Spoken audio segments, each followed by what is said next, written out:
청취자분 안녕하세요. 오늘은 좀 흥미로운 주제를 가져왔습니다. 바로 나 자신에게 질문을 던지는 것. 이게 어떻게 보면 되게 사소해 보이는데 이게 스스로를 더 깊이 이해하고 또 돌보는 아주 중요한 열쇠가 될 수 있다는 이야기예요. 네, 바쁜 일상 속에서 잠깐이라도 멈춰서 다른 사람 말고요. 바로 나 자신에게 말을 건네는 것. 여기에 어떤 힘이 숨어 있는지 한번 같이 파헤쳐 보려고 합니다. 저희가 오늘 살펴볼 자료는 레몬 심리의 기분이 태도가 되지 않게라는 책의 일부인데요. 자기 자신과 어떻게 소통해야 하는지에 대해서 좀 신선한 관점을 던져주더라고요. 그래서 이번 탐구 목표는 이거예요. 이 단순해 보이는 습관, 그러니까 나에게 질문하는 거, 이게 왜 생각보다 강력한 힘을 가질까? 그 이유를 좀 알아보고 또 이건 청취자분들께서 실제 삶에 어떻게 적용해 볼 수 있을지 그런 구체적인 아이디어도 좀 얻어가시면 좋겠습니다. 자, 그럼 본격적으로 한번 시작해 볼까요? 우선 이 책에서 되게 재밌는 지점을 하나 짚고 넘어가는데요. 우리가 보통 다른 사람들한테는 질문을 참 많이 하잖아요. 뭐 점심 뭐 드실래요? 그거 확인하셨어요? 아니면 어디 안 좋아 보이시는데 괜찮으시세요? 뭐 이런 식으로요. 근데 참 이상하게도 정작 자기 자신한테는 그런 질문을 거의 안 한다는 거죠. 하루 중에 가장 오래 같이 있는 건 난데 말이죠. 왜 그럴까요? 왜 이런 차이가 생기는 걸까요? 네, 바로 그게 이 책이 딱 꼬집는 문제의식인 것 같아요. 왜 우리는 남들은 그렇게 살뜰히 챙기면서 정작 내 마음은 들여다보지 않을까? 책에서는 그 이유로 우리가 너무 바쁘게 그냥 앞만 보고 달리느라 아니면 뭐 습관적으로 그냥 자기 감정이나 상태를 이렇게 점검하는 걸 그냥 잊고 사는 거죠. 마치 그 태엽엽 감는 걸 깜빡해서 멈춰버린 시계처럼요. 내 마음이 지금 어떤지 뭘 느끼고 뭘 원하는지 이걸 그냥 방치한다는 거예요. 그래서 이 책의 핵심 주장은 자신을 소중히 여기는 그 길의 첫걸음이 생각보다 간단하다는 겁니다.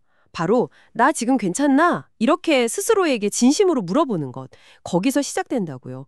다른 사람에게 괜찮아요? 묻는 것처럼 나한테 먼저 관심을 주는 거. 그게 출발점이라는 거죠. 그러니까 일단 멈춰서 나를 향해서 질문을 던지는 그 행위 자체가 일단 중요하다는 거군요. 근데 책에서는 여기서 한 발 더 나아가서 어떤 질문을 하느냐, 이게 또 중요하다고 하더라고요. 그 효과가 달라진다고요? 예를 들면 오늘 뭐가 날 기분 좋게 했지? 이렇게 물어보면 뭐 아침에 창문으로 들어온 햇살이라던가 뭐 동료가 건넨 따뜻한 커피 한 잔, 이런 소소하지만 되게 긍정적인 순간들을 딱 떠올리게 된다는 거예요. 반대로 뭐가 날 실망시켰지? 또는 뭐 때문에 속상했지? 이렇게 물으면 그동안 뭐 애써 외면했거나 아니면 꾹 눌러왔던 그런 감정들 있잖아요. 뭐 서운함, 분노, 슬픔 같은 것들. 이런 감정들이 그제야 이렇게 수면 위로 떠오를 기회를 얻게 된다고 하고요. 던져서 내 안의 감정들에 이렇게 명확하게 이름을 붙여주고 그걸 인식하는 거예요. 이게 왜 그렇게 중요하냐면 이 책의 관점에서 보면 그게 바로 정서적인 응급처치이자 치유의 시작이기 때문이에요. 그냥 외면한다고 감정이 사라지는 게 아니잖아요. 오히려 마음속 깊은 곳에 이렇게 앙금처럼 쌓여가다가 언젠가 전혀 예상치 못한 순간에 훨씬 더 큰 문제로 터져나올 수 있다는 거죠. 이 책이 주는 핵심 통찰 중 하나가 처리되지 않은 감정은 그냥 두면 골마 터진다는 거예요. 하지만 반대로 좀 불편하더라도 그 감정을 딱 마주하고 아, 내가 지금 이런 감정을 느끼는구나 이렇게 알아차리면 비로소 그 감정을 좀 다루고 해소할 실마리를 잡게 된다는 겁니다. 듣고 보니 감정을 직면하는 게 좀 불편하고 두려울 수도 있는데 오히려 그게 해결의 문을 여는 열쇠다. 이런 말씀이시네요. 그렇습니다. 예를 들어서 오늘따라 유난히 막 짜증이 난다고 해봐요. 그냥 기분 더럽네 하고 넘기는 대신에 이 책의 제안처럼 내가 정확히 왜 이렇게 짜증이 나는 걸까 하고 스스로에게 딱 물어보는 거죠. 그러면 그 원인이 그냥 어젯밤에 잠을 설쳐서 피곤해서 그런 건지 아니면 뭐 아침 회의 때 누가 했던 말 때문에 기분이 상한 건지 아니면 전혀 다른 이유가 있는지 이건 좀 더 명확하게 파악할 수 있게 돼요. 이 책에서 강조하는 건 문제의 진짜 원인을 알아야 제대로 된 해결책을 찾을 수 있다는 점입니다. 피곤하면 좀 쉬거나 일찍 자는 게 답일 거고 누군가의 말에 상처받았다면 그 감정을 스스로 좀 다독여주거나 뭐 필요하다면 상대방하고 대화를 시도해 볼 수도 있겠죠. 이렇게 감정의 근원을 파악하는 게 문제 해결의 가장 중요한 첫걸음이라는 걸 이 책은 분명히 하고 있어요. 듣고 보니 이거 우리가 고민 있을 때 친구나 가족한테 막 털어놓는 거랑 좀 비슷한 것 같아요. 막 얘기하다 보면 속이 시원해지기도 하고 혼자서는 생각 못했던 해결책이 떠오르기도 하잖아요. 이 책에서도 딱 그런 것처럼 나 자신과의 대화 역시 문제 해결의 실마리를 찾는 아주 중요한 과정이 될 수 있다고 말하는데요. 이 부분이 정말 흥미롭네요. 마치 내 안에 나를 제일 잘 아는 상담사를 딱 두는 느낌이랄까요? 네, 아주 정확한 비유입니다. 이 책의 핵심 전제 중 하나가 그거예요. 결국 나를 가장 잘 아는 전문가는 바로 나 자신이고 이미 많은 답을 내 안에 가지고 있다는 거죠. 다만 그 답을 이렇게 끄집어낼 적절한 질문, 그러니까 뭐랄까 내면의 문을 두드리는 노크를 우리가 충분히 하지 않았을 뿐이라는 겁니다. 그래서 구체적인 방법으로 일기를 쓰거나 아니면 혼자 조용히 산책하는 시간을 가지면서 스스로에게 이런 질문들을 던져보라고 권해요. 예를 들면 오늘 하루 중에 내가 가장 에너지가 넘쳤던 순간은 언제였지? 반대로 가장 힘들었거나 좀 기운이 빠졌던 순간은 언젠나? 그때 나는 정확히 어떤 감정을 느꼈고 또 어떤 생각이 스쳐 지나갔지? 그래서 나는 이 상황에서 정말로 뭘 원하고 있는 걸까? 이런 질문들이죠. 질문들이 정말 구체적이네요. 그냥 막연하게 나를 돌아보자 이게 아니라 딱 내 마음을 탐색하는 질문지를 받은 느낌인데요. 맞습니다. 이런 구체적인 질문들이 중요한 이유가 그냥 막연한 느낌이나 기분 뒤에 숨어 있는 진짜 내 욕구나 생각을 발견하도록 도와주기 때문이에요. 다른 사람들 기대나 사회적인 통념 이런 거에서 좀 벗어나서 진짜 나라는 사람의 고유한 목소리에 귀 기울일 수 있게 되는 거죠. 좀 더 넓게 보면 이 꾸준한 내면과의 대화야말로 겉으로 보이는 내 모습이나 역할 그 너머에 있는 진짜 나를 이해하고 만나는 가장 확실하면서도 직접적인 통로다라고 이 책은 이야기합니다. 그렇다면 우리가 흔히 말하는 나를 사랑한다, 자신을 소중히 여긴다는 게 구체적으로 어떤 행동을 뜻하는 걸까요? 이 책에서는 비싼 물건을 사거나 화려한 휴가를 떠나는 것만이 자기 사랑의 전부는 아니라고 딱 선을 긋더라고요.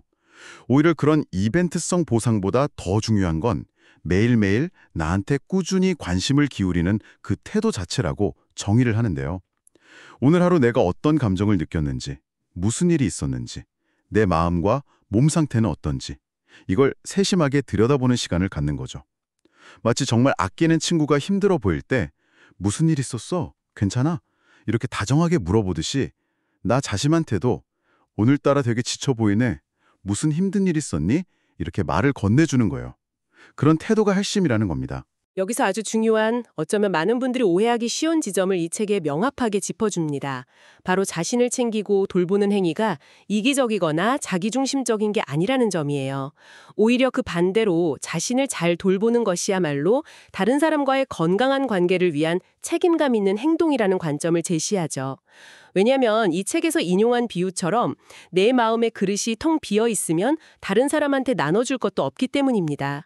내 안의 에너지가 다 고갈된 상태에서는 다른 사람한테 진정한 관심과 사랑을 베풀기가 어렵다는 거죠. 먼저 내 마음의 우물에 긍정적인 에너지, 자기존중감 이런 게 좀 채워져 있어야 그게 자연스럽게 흘러넘쳐서 주변 사람들한테도 긍정적인 영향을 줄 수 있다는 논리입니다. 와, 이거 진짜 중요한 관점 전환인데요.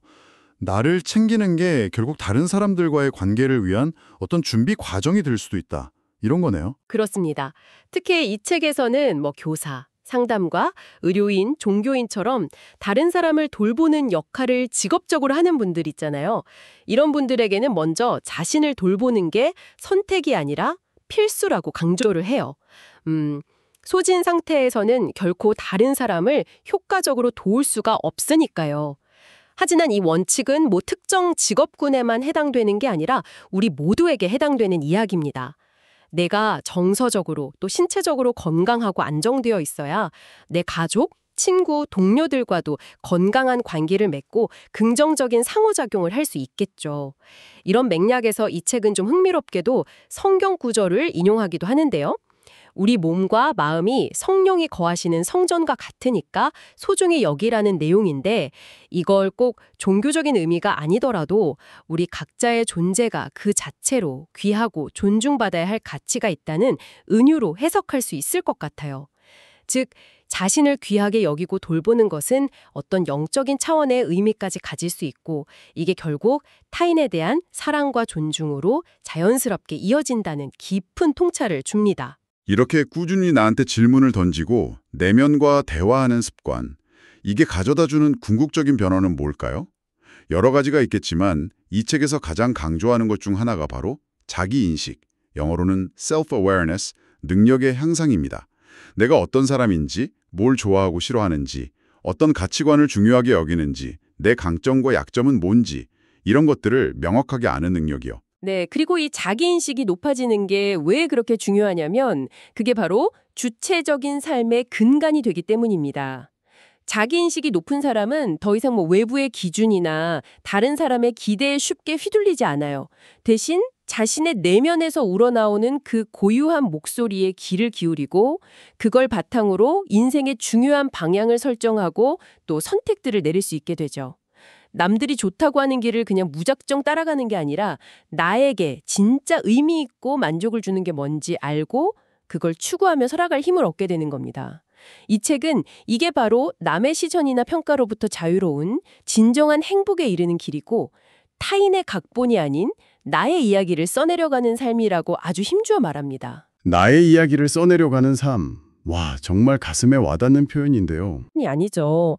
자신과의 꾸준한 대화는 감정을 알아차리고 조절하는 능력, 그러니까 뭐 정서지능, 이모셔널 인텔리전스의 발달로도 이어집니다. 어떤 강한 감정이 확 올라올 때 예전처럼 충동적으로 확 반응하거나 감정에 휩쓸리는 대신에 잠시 멈춰서서 내가 지금 이런 감정을 느끼고 있구나. 이 감정은 어디서 왔을까 하고 스스로를 좀 객관적으로 관찰하고 어떻게 반응할지 의식적으로 선택할 수 있는 그런 내면의 공간이 생기는 거죠. 이게 바로 성숙한 개인으로 나아가는 과정입니다. 더 나아가서 내 감정의 그 복잡하고 미묘한 결들을 깊이 이해하게 되면서 자연스럽게 다른 사람의 감정에도 더 섬세하게 공감할 수 있게 돼요. 내가 어떤 상황에서 왜 분노를 느끼는지 아는 사람은 다른 사람이 비슷한 상황에서 분노를 느낄 때 그 마음을 더 깊이 헤아릴 수 있는 것처럼요. 결국 이 책은 좋은 관계의 시작 역시 남을 이해하려는 노력 못지않게 자기 자신에 대한 깊은 이해에서 출발한다는 중요한 통찰을 우리에게 건네줍니다. 여기서 자연스럽게 자기 경계라는 개념과도 연결되는데요. 내가 뭘 원하고 뭘 원하지 않는지, 어디까지 수용할 수 있고 어디부터는 불편한지를 알아야 건강한 관계를 설정하고 유지할 수 있다는 거죠. 와, 정말 생각보다 훨씬 더 많은 긍정적인 변화들이 다 연결되어 있군요. 자기인식 향상, 주체적인 삶, 감정 조절 능력, 공감 능력 향상, 그리고 건강한 관계 설정까지. 그럼 이걸 당장 오늘부터 어떻게 시작해 볼 수 있을까요? 너무 거창하게 생각하면 시작 자체가 좀 부담스러울 수도 있을 것 같은데요. 맞습니다. 그래서 이 책에서는 아주 현실적이고 실천 가능한 조언을 줍니다. 너무 부담 갖지 말고요. 하루에 딱 10분만이라도 온전히 자기 자신과 만나는 시간을 가져보라는 거예요. 예를 들어 잠자리에 들기 전에 침대에 편안히 누워서 혹은 뭐 아침에 일어나서 조용히 차를 마시는 시간에 그냥 오늘 하루 나는 어땠지? 이렇게 부드럽게 스스로에게 물어보는 걸로 시작하라는 거죠. 뭐 거창한 답을 찾으려고 막 애쓰기보다는 그냥 떠오르는 생각이나 감정들을 판단 없이 가만히 지켜보는 것만으로도 충분합니다. 하루 10분이요? 이 정도면 정말 바쁜 일상 속에서도 충분히 한번 시도해볼 하겠는데요? 그렇죠. 처음에는 조금 어색할 수 있어요. 평소에 자기 자신한테 이렇게 다정하게 말 거는 습관이 없었다면 뭐 당연한 반응이겠죠. 하지만 이 책은 꾸준히 하다 보면 이 짧은 10분이 점차 익숙해지고 나중에는 하루 중에 가장 솔직하고 편안하게 나 자신과 만날 수 있는 아주 소중한 나만의 시간이 될 거라고 격려합니다. 누구한테 잘 보일 필요도 없고 뭐 어떤 평가를 받을까 걱정할 필요도 없는 오롯이 진짜 내 모습과 마주하고 내면의 목소리에 귀 기울이는 시간 말이죠. 그 10분이 쌓여서 아까 이야기했던 그 많은 긍정적인 변화들을 만들어내는 씨앗이 되겠군요. 정확합니다. 이 책이 마지막으로 우리에게 던지는 메시지는 이거예요. 자신을 소중히 여기고 꾸준히 돌보는 것은 더 이상 뭐 선택적인 사치가 아니라 건강하고 의미 있는 삶을 살아가기 위한 필수적인 투자라는 것을요. 결국 건강한 나로부터 건강한 관계가 시작되고 그 건강한 관계들이 모여서 우리의 삶 전체를 더욱 풍요롭게 만든다는 아주 근본적이면서도 희망적인 메시지를 남깁니다. 과는요. 겉보기와는 달리 우리의 감정을 좀 더 선명하게 인식하고 자기 자신을 더 깊이 이해하게 만들고 궁극적으로는 세상의 기준이 아니라 나만의 기준으로 충만한 삶을 가꾸어 나가는데 아주 강력한 힘을 발휘할 수 있습니다. 자, 그렇다면 이 모든 이야기가 청취자분께 궁극적으로 의미하는 바는 뭘까요? 바로 지금 시작하는 나를 알고 돌보는 이 작은 발걸음 하나하나가 당신의 삶에 생각보다 훨씬 크고 긍정적인 변화의 물결을 만들어낼 수 있다는 가능성입니다. 오늘 나눈 이야기에서 한 걸음 더 나아가서 이런 질문을 스스로에게 한번 던져보면서 마무리하는 건 어떨까요? 이 책은 자신의 감정과 필요를 명확히 아는 것이 중요하다고 계속 강조했잖아요. 그렇다면 이렇게 꾸준한 자기 대화를 통해서 발견하게 될 당신만의 진솔한 감정과 욕구들, 그리고 그것을 존중하기 위해서 나는 여기까지는 괜찮지만 이 선을 넘으면 불편하다고 스스로와 또 타인에게 알리는 자기 경계, 셀프 바운더리를 명확히 세워나가는 그 과정이 앞으로 당신이 사람들을 대하고 세상을 살아가는 방식에 어떤 구체적인 변화를 가져올 수 있을까요? 이 질문을 마음 한편에 한번 품어보시고 당신의 일상 속에서 그 답을 찾아가 보시길 바랍니다.